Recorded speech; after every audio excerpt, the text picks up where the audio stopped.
Sampah plastik membutuhkan waktu yang sangat lama untuk mengalami penguraian. Plastik dengan berbagai wujud diestimasi akan terurai setelah 20 hingga 450 tahun. Sekalipun terurai, plastik tidak pernah benar-benar hilang. Sampah ini akan hancur ke bentuk yang lebih kecil dengan ukuran kurang dari 5 mm menjadi mikroplastik. Sangat besar kemungkinan mikroplastik mencemari lingkungan, terutama perairan, dan masuk ke tubuh manusia melalui air minum maupun makanan. Hingga kini, belum ada ilmuwan yang bisa menentukan berapa jumlah mikroplastik yang dapat ditoleransi tubuh.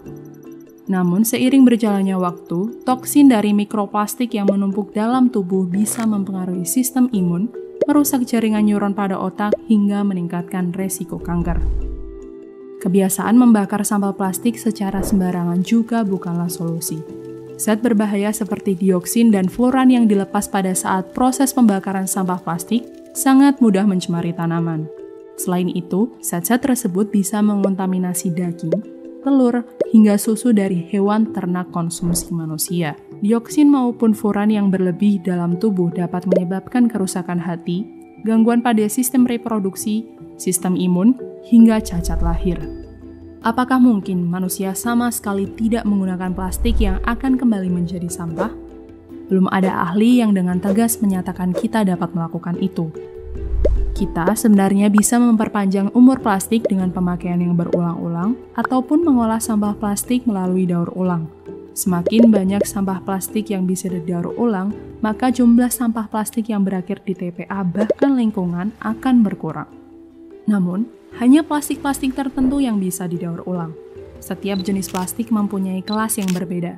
Masing-masing membutuhkan proses daur ulangnya sendiri.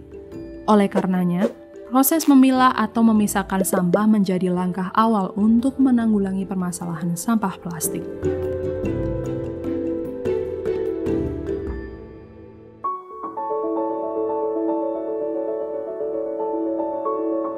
Inilah TPA Supiturang yang berada di Kota Malang. TPA ini mampu menampung lebih dari 670 ton sampah per harinya. Dengan fasilitas pemilahan dan pengolahan sampah yang dimiliki, pada tahun 2021, TPA Supiturang mencapai target penanganan sampah hingga 73% dan dapat mengolah sampah sekitar 5.500 ton. Meskipun sudah terbilang bagus dalam urusan penanganan sampah, nyatanya sampah-sampah yang datang di TPA Supiturang terlihat masih banyak yang tercampur. Lantas, permasalahan ini menjadi tugas siapa? Apakah budaya memilah sampah di Indonesia, khususnya di Kota Malang, sebegitu sulit untuk diterapkan?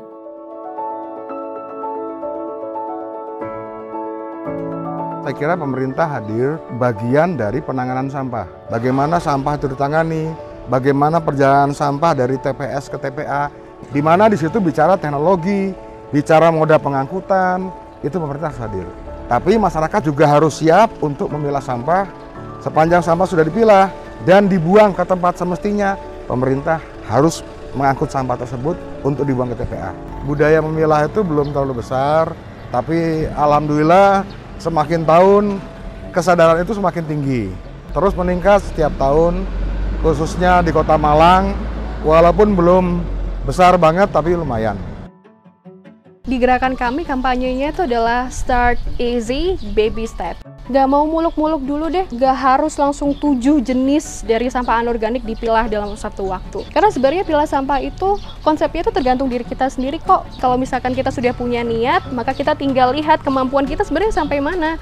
Kalau misalkan kita baru mampu untuk memilah satu jenis, nggak apa-apa, itu juga sudah good start gitu kan ya.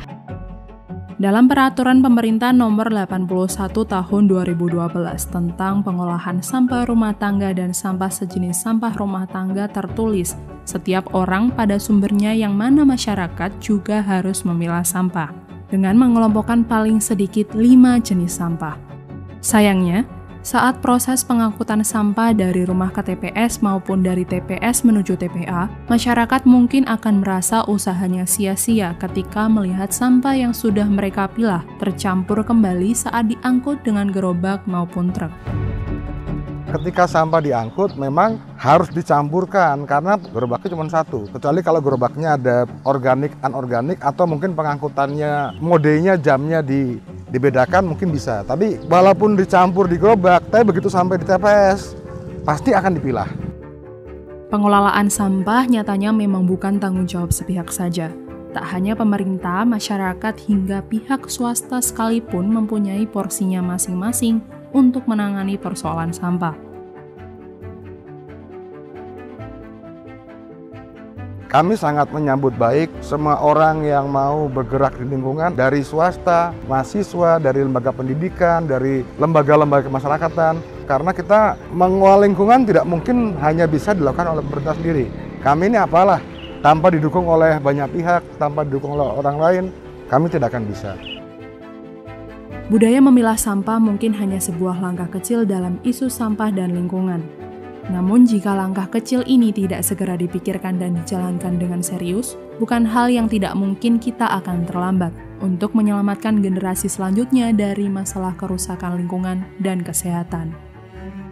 Manusia itu kalau nggak benar-benar urgent untuk kepentingannya mereka sekarang, itu nggak akan mereka pikirkan saat ini. Dan kalau misalkan kita bicara soal masalah persampahan, krisis iklim, ini kan sesuatu yang masih jauh di depan ya. Meskipun sekarang kita sudah mulai rasakan, tapi kita nggak benar-benar merasa terancam saat ini. Maka yang menjadi ujung tombak itu adalah anak-anak muda. Kita bicara soal 5, 10, 15 tahun yang akan datang. Jadi kami menganggap bahwa anak-anak muda ini adalah sasaran yang paling tepat untuk kampanye, karena mereka lah yang nanti akan melakukan perubahan-perubahan tersebut. Jadi saya berharap gerakan memilah sampah ini membumi minimal di Kota Malang. Dimulai dari pendidikan paling kecil, dimulai dari rumah sendiri. Apabila ini bisa dilakukan secara masif, dari mulai dini, insya Allah akan tertanam jiwa-jiwa yang sadar akan lingkungan.